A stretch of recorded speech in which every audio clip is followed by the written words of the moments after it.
முது படமே ரிலீஸ் ஆச்சா தலைவா? என்ன ஒரு அதிர்ச்சி! என்ன சொல்றீங்கன்னு எனக்கு சத்தியமா புரியல. ஃப்ரெண்டு தான் ஷேர் பண்ணாரு, இந்த மாதிரி ஜனநாயக படம் ரீக் ஆயிருக்கு, ஒரு 5 மினிட்ஸ் தான் ரீக் ஆயிருக்கு அப்படின்னு சொன்னாங்க. ஷேர் பண்ணாத அப்படின்னு சொல்லி ரிப்போர்ட் பண்ண சொன்னேன். அப்புறம் ஒரு 12 மணி போல் ஃபுல் படமும் ஹெச்டியா வந்துச்சு அப்படின்னு சொன்னார். சத்தியமாக மனசே கேட்க தூங்கவே நைட்டு ஃபுல்லாக. நான் நேற்று பார்க்கும்போது ஒரு 2-3 சீன்ஸ் தான் பார்த்தேன். ஹோல் மூவியை விட்டுட்டு இருக்கானே, எனக்கு ஒன்றுமே புரியல. கதி கலங்குது. அவ்வளோ அமௌண்ட் கொடுத்து அவங்க ஷூட் பண்ணுறாங்க அப்படின்னா, அந்த மாதிரி ரிலீஸ் பண்ணாங்கன்னா அப்புறம் அது எப்படி தியேட்டரில் எல்லாரும் பார்ப்பாங்க? கேவலமான ஒரு விஷயம் ப்ரோ. 600 கோடி போட்டு எடுத்திருக்காங்க படம். அந்த மாதிரி ஒரு படத்தை இந்த மாதிரி ரிலீஸ் பண்ணா எவ்வளோ குடும்பங்கள் பாதிக்கும்? அப்பட்டமா தெரியுது ப்ரோ யார் பண்றாங்கன்னு. அப்ப ஜனநாயகம் ரிலீஸ் பண்றாங்கன்னா விஜய்க்கு வாண்டடா வந்து அவருக்கு ஏதாவது ஒன்று பண்ணும், அவரை வந்து காலி பண்ணணும்னு சொல்லிட்டு பண்றாங்க ப்ரோ. இன்னைக்கு கூட TN26 ஒரு படம் அவர் பேஸ் பண்ணி ரிலீஸ் ஆயிருக்கு. ஸோ எனக்கு ஒன்றும் புரியல, இது வந்து எதுக்காக இப்படி பண்றாங்க? ஒரு மனுஷன் சுத்தி அடிக்கலாம், ஆனால் இவ்வளோ ஏன் அடிக்கிறாங்கன்னு எனக்கு ஒன்றுமே புரியல. தலைவா படத்திலே இதை பார்த்துட்டோம். ஏன்னா தலைவா படமும் இதே மாதிரி பிரச்சனை தான். அதுவும் கேரளா ரிலீஸ் ஆகி 10 நாள் கழிச்சு தான் இங்கே ரிலீஸ் ஆனிச்சு. அதையே நாங்கள் பார்த்தாவே தான் எங்கள் ஜனநாயக படம் பற்றி வருத்தம் இருந்தாலும் நாங்கள் அதை பெருசாக காமிக்க மாட்டோம். ஏன்னா எங்களுக்கு இது பழகி போச்சு. ஒரு படம் சென்சார் போர்ட்லேருந்து ஒரு படம் ரிலீஸ் ஆகிற வெளியில் வராத ஒரு படத்தை வந்து இப்படி ஹெச்டியில் வெளில விடுறதுன்றது ரொம்ப தப்பு ப்ரோ. இந்த பாவம்லாம் உங்களை சும்மா விடாது. நீங்கள் வந்து போகும்போது ₹1 கொண்டு போகிறது கிடையாது. எத்தனை சுரண்டல் நடத்தினாலும், எத்தனை கோடி நீ அடித்தாலும், சாகும் போது உன் நெத்தியில் ₹1 நீ கொண்டு போக மாட்டேன். படம் ரிலீஸ் ஆகட்டும், எங்கே வேணா ரிலீஸ் ஆகட்டும், எத்தனை மில்லியன் பேர் வேணா பார்க்கணும். தியேட்டர் ரிலீஸ் ஆகும் போது தான் எல்லா விஜய் ரசிகருக்கும் எல்லா நியூட்ரல் ஃபேன்ஸ்க்கும் தீபாவளி அன்னைக்கு தான். ஜனநாயக படத்தை எப்போ ரிலீஸ் பண்ணாலும் பார்க்க தான் போகிறோம் நாங்கள். ஓகேவா? நாங்கள் இப்போ ஹெச்டி யாரும் போய் டவுன்லோட் பண்ணி பார்க்க போகிறது கிடையாது. நாங்கள் தியேட்டரை தான் பார்க்கணும்னு சொல்லி வெயிட் பண்ணிட்டு இருக்கோம். கரெக்டா ஓட்டு இந்த வாட்டி பார்த்து போடுங்க. யாருக்கு போடணும் நீங்க தீர்மானம் பண்ணி போடுங்க. ஏன்னா உங்கள் உரிமை, உங்கள் ஓட்டு உங்க கையில். அதை பார்த்து தயவு செஞ்சு போடுங்கடா பாவீங்களா.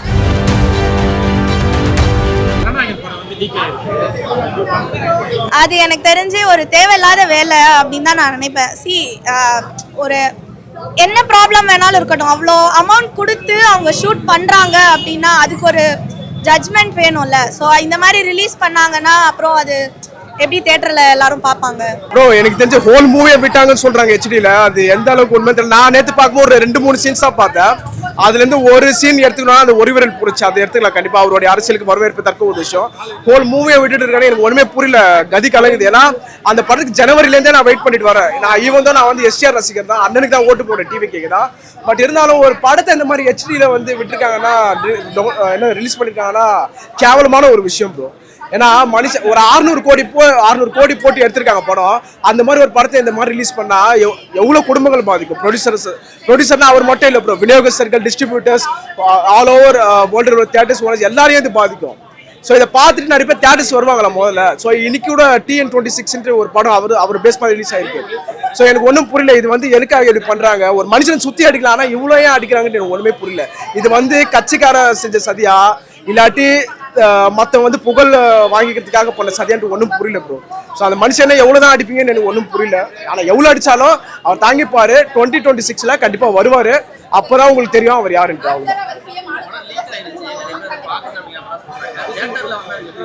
ஒன்று சொல்கிறோம் ப்ரோ, படம் ரிலீஸ் ஆகட்டும், எங்கே வேணா ரிலீஸ் ஆகட்டும், எத்தனை மில்லியன் பேர் வேணா பார்க்கணும். தியேட்டர் ரிலீஸ் ஆகும் போது தான் எல்லா விஜய் ரசிகருக்கும் எல்லா நியூட்ரல் ஃபேன்ஸ்க்கும் தீபாவளி அன்னைக்கு தான் ரிலீஸ் பண்ணிட்டோம். அது அவங்களோட இஷ்டம். நாங்கள் தியேட்டருக்கு வந்தால் பார்ப்போம், அண்ணனை தியேட்டரில் பார்க்காம நாங்கள் விட மாட்டோம். அவ்வளோதான். ஜனநாயகன் ரிலீஸ் ஆகுது, கிளிப்பிங்ஸ் ரிலீஸ் ஆகுது, ஃபுல் மூவியே ரிலீஸ் ஆகுது. இப்படி எல்லாம் ஆயிருச்சு, லீக் ஆச்சு. லீக் ஆகி தான் சார் கிளிப்பிங்ஸ் எல்லாம் வெளியே விட்டுட்டு இருக்காங்க. ஃபுல் கிளிப்பிங்ஸ் படம் எடுக்கிறது பப்ளிக் பார்க்கறது தானே. அதுக்காக அவங்க அவ்வளவு செலவு பண்ணி எடுத்திருக்காங்கல்ல, அதை எப்படி நெட்ல விடலாம்? அதை எப்படி நெட்ல விடலாம்னு ஒரு கருத்து இருக்குல்ல. நீங்க படத்தை பாக்குறீங்க, படத்துக்கு சப்போர்ட் பண்றீங்களா, உங்களோட கருத்து என்ன? இல்லை இது இப்போ என்னன்ட்டா இதெல்லாம் ஒரு இன்ஃப்ளூயன்ஸ் சமாச்சாரம் தெரிஞ்சு பண்றாங்கன்றீங்க. இல்லை, இந்த உலகத்தில் காசு கொடுத்தா என்னன்னா நடக்குது. ஒன்லி மணினா ஒரு 1000 சேனல்ஸ் இருக்கும், ஃபேக் சேனல்ஸ் இருக்கும், ஃப்ராட் சேனல்ஸ் இருக்கும், சீக்ரெட் சேனல்ஸ் இருக்கும். அவருக்கு நீங்கள் பணம் கொடுத்தா அவங்க ரிலீஸ் பண்ணிடுங்க. அது நான் அவங்கள யாரும் நான் தமிழ் அது என்ன தமிழ் வாரியர்ஸ் என்ன அது தமிழ் காக்கர்ஸ் அவங்க எப்படி பண்ணாங்க எல்லா படம் ஒன்றே முன்னாடி தியேட்டருக்கு வந்ததுக்கு அப்புறம் ரிலீஸ் பண்றது அது ஒரு வகை. அதை வந்து தடுக்கிறதுக்கு நிறைய விஷயங்கள் இருக்கு. இப்போ இந்த ஒரு தனிப்பட்ட ஒரு தமிழ் ராக்கர்ஸ் யாரும் நிறுத்தலையே. இல்ல சார், இப்போ அது வந்து தியேட்டருக்கு வந்து ரிலீஸ் ஆனதுக்கு அப்புறம் பண்றாங்க. இது வந்து எடிட் கட்ஸ் சென்சார் போர்டுக்கு வர பிரச்சனை இல்ல. அந்த வர படத்தை ஏன் இவங்க வந்து பர்சனலா ரிலீஸ் பண்ணல? இல்லை சார், அதுக்கு நீங்கள் யூடியூப்ல எதான ஒரு சென்சார் போர்டு இருக்கணும். யூடியூப்ல சென்சார் போர்டு இல்லை. நீங்கள் எதானா நீங்கள் பார்த்தா திட்டுறவங்க பார்த்தா கூதி அப்படி எல்லாத்தையும் அதெல்லாம் வந்துட்டே இருக்கு. யூடியூப்ல ஒரு சென்சார் போர்டு இருக்கணும். இல்லைன்ட்டு நீங்கள் என்னன்னா பேசணும். ஸோ அதனால ஃபேக் யூடியூப், சீக்ரெட் டீம்ஸ், அவங்க ஓன் டீம்ஸ் இருக்கும். அவங்க கூட ரிலீஸ் பண்ணலாம். அது நானும் நீங்கள் தடுக்க முடியும். பப்ளிக் என்ன பண்ணணும் ஆக்சுவலா? ஏன்னா பப்ளிக் நம்பி தான் படம் எடுக்கிறாங்க. இல்லை, பப்ளிக் ஒன்றும் பண்ண 200 ரூபாய் கொடுத்து டிக்கெட் கொடுத்து படம் பார்க்கணும். அப்போ அந்த நெட்ல வர கிளிப்பிங்கே பார்க்க கூடாதுன்றீங்க? அவங்க இஷ்டங்க. விஜய் ஃபேன்ஸ் பார்ப்பாங்க. நானும் நீங்கள் பார்க்காம விஜய் ஃபேன்ஸ் பார்க்க ரொம்ப வருத்தமா இருக்கு ப்ரோ, ரொம்ப வருத்தமா இருக்கு. பொங்கல் அன்னைக்கு இந்த படம் வர வேண்டியது. இப்போ வரைக்கும் பொங்கல் அன்னைக்கு வர வேண்டிய படம் பராசக்தியை விட்டாங்க, ரெட் ஜெயின், புரியுதுங்களா? அதுக்கும் பொறுத்துக்கிட்டோம். சென்சார் போர்டுக்கு மேல்முறையீடு பண்ணானுங்க, அதுக்கும் நாங்கள் பொறுத்துக்கிட்டோம். அதுக்கப்புறம் திருப்பியும் இழுத்து இப்போ வரைக்கும் படம் வரல. ரொம்ப வருத்தமா இருக்கு ப்ரோ. இப்போ எல்ஐகே யார் release bro? Red Jain release bro. அவங்க மட்டுமே சம்பாதிக்கணும்னு பாக்குறாங்க ப்ரோ. ரொம்ப தப்பா இருக்காங்க ப்ரோ, ரொம்ப டாக்ஸிக்கா இருக்காங்க ப்ரோ. இப்போ விஜய் சார் என்ன பண்ணாரு? விஜய் ஃபேன்ஸ்லாம் என்ன பண்ணாங்க? நாங்கன்னா அவ்வளோ இதுவா சொல்லுங்க. அதுதான் ப்ரோ. அப்ப சென்சார் போர்டு என்ன பண்ணிட்டு இருக்கு? அப்ப அந்த கேள்வி வருதுல. நீங்க சென்சார் போர்டுன்றவங்க உங்ககிட்ட வந்து ஒரு மேல்முறையீடு பண்ணியிருக்காங்க, ஒரு படம் இருக்குன்னா எப்படி உங்களை மீறி படம் கைவிட்டு போச்சு? யார் அப்படி பண்ணா? அப்ப சட்ட ஒழுங்கு என்னவா இருக்கு? அப்போ இங்க ஒரு ஃப்ரீடமே இல்லையே. அப்போ யார் படம் வேணா அப்போ எல்ஐகே படம் தான் எடுத்து இருந்தது. இப்ப ரெட் ஜெயின் ரிலீஸ் பண்ணிருக்காங்க, அந்த படத்தை பிரைவசி விட்டுருக்கலாம்ல. சோ என்னவா இருக்கு? அப்பட்டமா தெரியுது ப்ரோ யார் பண்றாங்கன்னு. அப்ப ஜனநாயகம் ரிலீஸ் பண்றாங்கன்னா விஜய்க்கு வாண்டடா வந்து அவருக்கு ஏதாவது ஒண்ணு பண்ணும், அவரை வந்து காலி பண்ணுன்னு சொல்லிட்டு பண்றாங்க ப்ரோ. ரொம்ப தப்பா இருக்கு. மக்களுக்கே தெரியுது கிளியரா யார் நல்லவங்க யார் கெட்டவங்கன்னு. சோ ரொம்ப வருத்தமா இருக்கு. நாங்கெல்லாம் தியேட்டர்ல செலிப்ரேட் பண்ணணும்னு நினைச்சிட்டு இருந்தோம் ஜனநாயகனை. எப்படி ப்ரோ ரிலீஸ் பண்ணலாம்? அப்படி ரொம்ப கஷ்டமா இருக்கு ப்ரோ. ஏன்னா இன்னும் இப்போ கண்டினியூஸா ஹாலிடேஸ் வருது. குழந்தைங்கலாம் விஜய் சார் அவ்வளோ பிடிக்கும். ஸோ அவங்கலாம் வந்து தியேட்டரில் வந்து என்ஜாய் பண்ணணும்னு நினச்சாங்க. இப்படி ப்ரைவசி விட்டாங்கன்னா சஸ்பென்ஸ் எல்லாமே போயிடுமே ப்ரோ, இன்ட்ரெஸ்டிங்கே போயிடுமே ப்ரோ. ஆனாலும் விட்டா நான் வந்து தியேட்டரில் தளபதிக்காக நான் வந்து பார்ப்பேன். ஆனால் இந்த மாதிரிலாம் பண்ணாதீங்க. இந்த பாவம்லாம் உங்களை சும்மா விடாது. நீங்கள் வந்து போகும்போது 1 ரூபா கொண்டு போகிறது கிடையாது. எத்தனை சுரண்டல் நடத்தினாலும், எத்தனை கோடி நீ அடித்தாலும், சாகும் போது உன் நெத்தியில் 1 ரூபாய் நீ கொண்டு போக மாட்டேன். அதை நல்லா நினச்சி வச்சுக்கோ. நீ செத்ததுக்கு அப்புறம் உன் பின்னாடி கூட்டம் வரணும், புரியுதா? விஜயகாந்த் சார் தான் நம்ம இழந்துட்டோம். அடுத்த வரப்போற தளபதியை நம்ம மிஸ் பண்ணிடக்கூடாது. அவர் ஒருத்தர் தான் நல்லது பண்ணணும்னு வராரு. அவர் நினைச்சிருந்தா அவர் பாட்டுக்கு படத்தை செல்ஃபிஷா ரிலீஸ் பண்ணிட்டு கோடிக்கணக்கில் சம்பாரிச்சுட்டு அவர் பாட்டுக்கு போய் செட்டில் இருந்திருக்கலாம். எதுக்காக? நமக்காக நல்லது பண்ணணும்னு வராரு. இந்த மாதிரி தலைவனை இழந்துடாதீங்க தயவு செஞ்சு. இந்த எலெக்ஷன்ல நல்ல ஒரு தீர்ப்பு, மக்கள் தீர்ப்பை சொல்லுங்க. என்னோட ஓட்டு விஜய் சாருக்கு தான். ஜனநாயகம் ஜனம் என்றால் என்ன? மக்கள். அந்த மக்கள் நாயகத்தை சொல்லுவாங்க. 2026 நாயகத்தை சொல்ல போறதுதான் ஜனநாயகம். அதுல இருந்து ஒரு சின்ன கசிவு இருந்துச்சு, 1 நிமிஷம். அதை பத்தி யாரும் சம்பிச்சு போகாதீங்க. தலைவர் என்ன சொல்லியிருக்காருன்னா, யாரும் தூங்கி சோம்பேறி ஆகாதீங்க. எலெக்ஷன் டைம் அப்போ வந்து ஓட்டை போடு, அதுவும் கரெக்டா யாருக்கு போடணும்னு அவர் சொல்றாப்புல. அதுதான் ஒத்த விரலை காட்டுறாரு. நான் ஒத்த விரல் காட்டுனா ரெடி ஆகும் கூத்துதான் அப்படின்னு ஒத்த விரலை காட்டுறாரு. அந்த சீனு வந்துச்சுன்னு யாரும் பயப்படாதீங்க. அந்த சீனு வந்ததுனால சம்பிச்சு போகாதீங்க. அந்த சீன் வந்தது நம்மளுக்கு சந்தோஷம். முது படமே ரிலீஸ் ஆச்சா தலைவா? என்ன ஒரு அதிர்ச்சி! என்ன சொல்றீங்கன்னு எனக்கு சத்தியமா புரியல.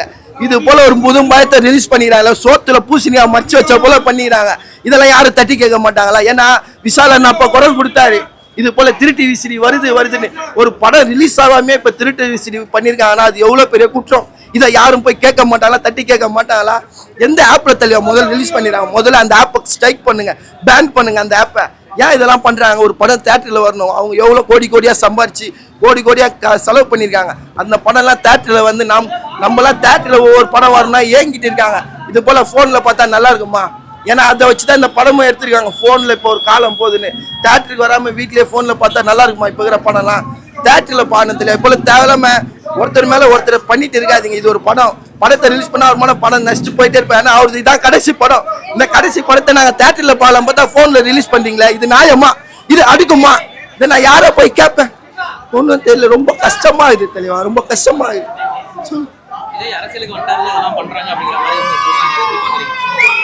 அரசியலுக்கு வந்தது நல்லதுதான் தெளிவா. ஏன்னா கேப்டன் ஒருத்தர் இருந்தாரு. அவர் இருக்கும் போது இவர் வந்திருந்தாருன்னா நானே கண்டனம் தெரிவிச்சிருப்பேன். ஏன்னா கேப்டன் ஒரு நல்ல மனிதன். இப்ப அந்த நல்ல மனிதன் போயிட்டு அடுத்ததா விஜய். ஏன்னா அவர் விஜயகாந்த், அதுல இருந்து பாதி தான் விஜய் வந்திருக்காரு. ஏன்னா அவருக்கு அடுத்தது வந்ததுனால ஏன்னா எப்பயுமே தெரியல. நான் 31 வருஷமா எப்ப பார்த்தாலும் ஏடிஎம்கே டிஎம்கே தூங்கி ஏஞ்சா கூட இது இவங்க 2 பேர் தான் ஜெயிக்கிறாங்க. அது ஒரு கஷ்டமா இது. யாராவது ஒரு தனிச்சு ஒரு புதி யாருன்னா ஜெயிக்கிட்டோம், சீமானனை ஜெயிக்கிட்டோம், விஜயனை. ஆனா சுயேட்சா யாராவது ஒருத்தர் ஜெயிக்கணும் தெரியும். அதுதான் இப்ப வேணும். ஏன்னா எப்ப பார்த்தாலும் இவங்க 2 பேர் ஜெயிச்சா நியாயமா? அடுக்குமா? நீங்க சொல்லுங்க. அதனால கரெக்டா ஓட்டு இந்த வாட்டி பார்த்து போடுங்க. யாருக்கு போடணும் நீங்க தீர்மானம் பண்ணி போடுங்க. ஏன்னா உங்கள் உரிமை, உங்கள் ஓட்டு உங்க கையில்.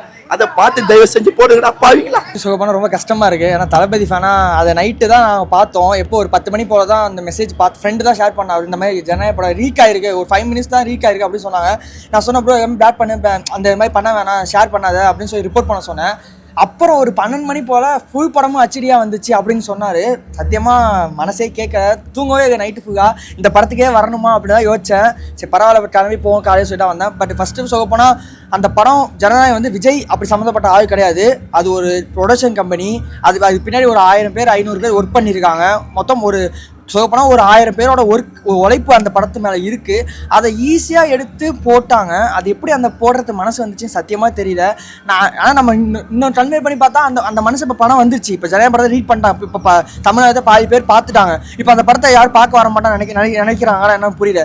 யார் பார்த்தாலும் சரி, எந்த படம் அச்சடியாக வந்தாலும் சரி, ஜனநாயக படத்தை எப்போ ரிலீஸ் பண்ணாலும் பார்க்க தான் போகிறோம் நாங்கள். ஓகேவா? நாங்கள் இப்போ அச்சடி யாரும் போய் டவுன்லோட் பண்ணி பார்க்க போகிற ஆள் கிடையாது.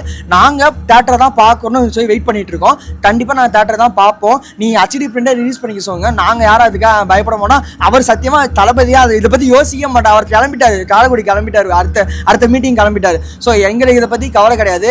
ஏன்னா தலைவா படத்திலே இதை பார்த்துட்டோம். ஏன்னா தலைவா படமும் இதே மாதிரி பிரச்சனை தான். அதுவும் கேரளா ரிலீஸ் ஆகி 10 நாள் கழிச்சு தான் இங்கே ரிலீஸ் ஆனிச்சு. அதையே நாங்கள் பார்த்தாக தான் எங்கள் ஜனநாயக படம் பற்றி வருத்தம் இருந்தாலும் நாங்கள் அதை பெருசாக காமிக்க மாட்டோம். ஏன்னா எங்களுக்கு இது பழகி போச்சு.